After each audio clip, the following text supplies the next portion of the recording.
today's topic is another in the series all about the digital transformation of our workspace. Our title is Integrating TSN for Deterministic Communication at the Control Level.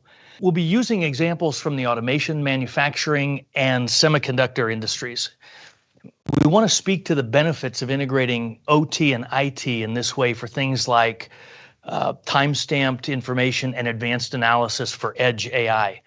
The coexistence of multiple protocols across a single trunk for reduced infrastructure, and optimized device performance for advanced control. So we'll look at the pain points that are driving this TSN transformation, as well as we'll look at what parameters we need to consider when making that transition.